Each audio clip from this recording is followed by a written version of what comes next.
Welcome back, ladies and gentlemen, to the Landy Lodge, where today we are talking about none other than the 2025 Game of the Year frontrunner, Expedition 33.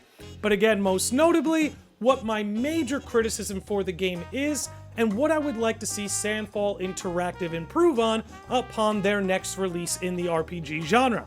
So, to give you guys a little bit of context before I go on, I absolutely loved and adored Expedition 33 as it stands right now. It is my current game of the year. However, I still need to give Silksong a try, so we'll see if that changes things down the line by the end of the year.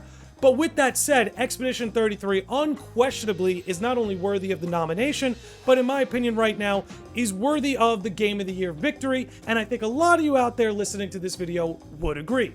Now, again, being a huge fan of RPGs for my entire life, there's a lot of RPG tropes or things that have become standard or expectation within the RPG genre that we've all come to love. Now, something that I personally love and enjoy about RPGs, I found to be missing or perhaps lacking in Expedition 33 that I would hope they improve on in the next game.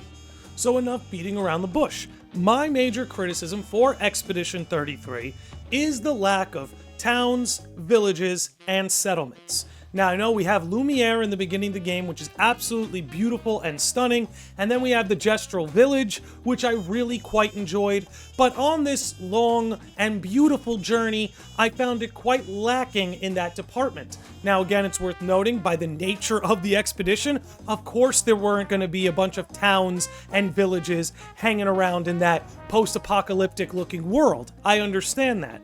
However, when I reflect back on recent RPGs I've played that I've really enjoyed, RPGs from my childhood that I've really enjoyed, what always brings me back, what always gets me thinking are a lot of the towns and the villages and the settlements, all the different cultures, all the different types of ways of life that the game can offer. Having those towns, villages, and settlements allow for the player like me to feel like they've experienced this whole new world, have gotten to explore it.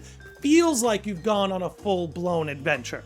Now again, I understand that with the nature of the world of Expedition 33, why something like that may have been lacking in that department. So when it comes to the game's direction, I do understand.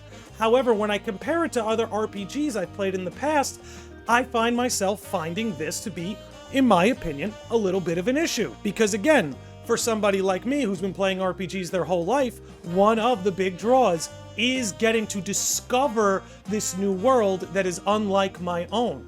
Now, Expedition 33 did allow for that within the painting, but I felt as though I wanted more.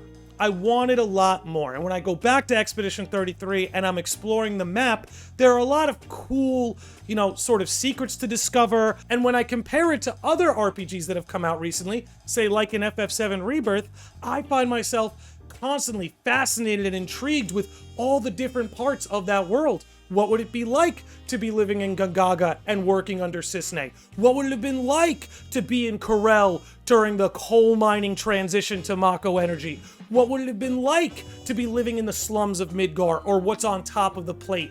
There's all these different cultures, all these different towns, all these different ways of life that are offered by the world of FF7 that allow me to feel like I have gone on this big, giant, expansive adventure where I've not only gotten to travel the world, but have gotten to know the world. Where again, this is the major thing in Expedition 33 that I find lacking. Now again, I don't have many criticisms for Expedition 33, but when I reflect back on my time with the game, this is something I'm so used to thinking of with RPGs that I'm just not thinking of when I reflect back on Expedition 33. Now look, the game is a 9 out of 10 for me. I still think it's my game of the year. I absolutely love it, and I'm only giving this criticism from a place of love. But again, as someone who's enjoyed RPGs my whole life, of all shapes, sizes, and directions, this is something that I personally have grown used to, attached to, fond of, that I found lacking in Expedition 33. Now, having it or not having it doesn't make one game better than the other, but again, as a lifelong fan of the genre, that's just my take on that particular situation. But with that said, ladies and gentlemen, what do you think? What's your biggest criticism for Expedition 33? Do you agree with my criticism? Would you like to see that change in a future Sandfall interactive RPG? Or do you think maybe the sort of direction they took with Expedition 33, where those towns, villages, and settlements are a little bit less important, do you think that that's actually unique to Sandfall Interactive and you'd like to see that approach continue? Whatever your opinion is, I want to hear it. Drop in the comments and let me know. But that's going to be all we have for today. You all be good out there. Be good to yourselves. Be good to each other. And I will see all of you beautiful sickos and normies next time.